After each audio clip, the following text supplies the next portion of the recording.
گندی زبان سے کراچی کا نام لیں اور پھر دیکھیں کراچی والے ان کے ساتھ کیا کرتے ہیں۔ D G I S P R lieutenant general Ahmad Sharif Chaudhry نے کہا، اب کی بار پیچھے سے حساب شروع کریں گے، جہاں سے ان کا آغاز ہوتا ہے وہاں سے جب ہم برابر کرتے آئیں گے تو آئندہ یہ کراچی کا نام لیتے ہوئے گھبرائیں گے۔ کسی کے ذہن میں اگر کوئی خوش فہمی ہے تو انہیں سمجھنا ہوگا کہ ہمارے لیے منٹوں کا کام ہے۔ پاکستان نے ایران اور امریکہ کے درمیان جنگ بندی اور ثالثی کے عمل میں سیاسی اور عسکری سطح پر مؤثر کردار ادا کیا۔ خطے میں امن کے قیام کے لیے پاکستان کی خدمات سنہری حروف میں لکھی جائیں گی۔ اسحاق ڈار اور فیلڈ مارشل سید عاصم منیر کی خدمات کو بھی ہمیشہ یاد رکھا جائے گا۔ وزیر اعظم شہباز شریف کا گلگت بلتستان میں تقریب سے خطاب، کہا کہ ہونہار طلباء پاکستان کا فخر ہیں، جنہوں نے اپنی محنت اور صلاحیت کے بلبوتے پر لیپ ٹاپ حاصل کیے۔ لیپ ٹاپ کسی احسان کے طور پر نہیں بلکہ طلباء کی تعلیمی قابلیت کے اعتراف میں دیے گئے اور تمام تقسیم مکمل طور پر میرٹ کی بنیاد پر کی گئی ہے۔ مارکہ حق میں سری نگر سے بھٹنڈا تک پاک فضائیہ نے دشمن کو سبق سکھایا۔ پاک فضائیہ نے دنیا کے سر فہرست لڑاکا طیاروں کو خاک میں ملایا۔ پاک فضائیہ کو خراج تحسین پیش کرنے کے لیے ایئر ہیڈ کوارٹرز اسلام آباد میں شاندار تقریب۔ Air chief marshal Zaheer Ahmed Babar Sidhu کی پاک فضائیہ کے جوانوں کو کامیابی پر مبارکباد، تعریفی اسناد پیش کی، کہا کہ پاک فضائیہ نے بھارتی جارحیت کا بھرپور اور منہ توڑ جواب دیا۔ پاک فضائیہ کے جوانوں کو مارکہ حق میں کامیابی پر مبارکباد پیش کرتا ہوں۔ پاک فضائیہ نے دشمن کو دندان شکن شکست دینے میں اہم کردار ادا کیا۔ بھارت کے ایئر ڈیفنس سسٹم کو شدید نقصان پہنچا۔ ایئر شاہینوں نے دشمن کی سائبر سیکیورٹی کو تباہ کیا۔ کسی کا باپ بھی پاکستان پر آنچ نہیں لا سکتا۔ مارکہ حق میں تذلیل سے بھرپور شکست بھارتیوں کو زمین، فضا، پانی، سائبر اور ایل او سی ہر جگہ یاد رہے گی۔ کسی کو شک ہے تو وہ یاد رکھے ایک قسط دکھا چکے ہیں، دوسرے قسط کے لیے کوئی ہمیں چھیڑ کر دیکھ لے۔ D G I S P R lieutenant general Ahmad Sharif Chaudhry کی نیوز بریفنگ، کہا کہ مارکہ حق میں جو کچھ ہوا پاکستان ہی نہیں بھارت کا بچہ بچہ بھی جانتا ہے۔ افواج پاکستان نے اپنے سے 5 گنا بڑے دشمن کو شکست دی، بھارت کی جارحیت کا گھنٹوں میں مؤثر جواب دیا، بھارت کے غرور کو خاک میں ملایا۔ پاک فوج قوم کے امنگوں پر پوری اتری۔ باہمی معاہدے کے تحت سعودی عرب کے لیے خطرہ ہمارے لیے بھی خطرہ ہے۔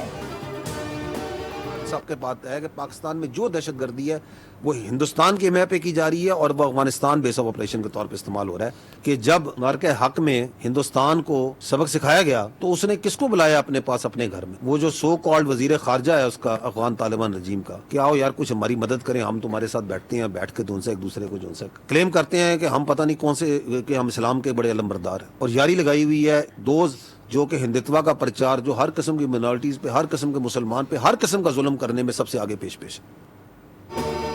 بھارت کو سبق سکھایا تو اس نے نام نہاد افغان وزیر خارجہ کو بلا لیا۔ نام نہاد اسلام کا پرچار کرنے والوں کے ہندتوا کا پرچار کرنے والوں سے یاری ہے۔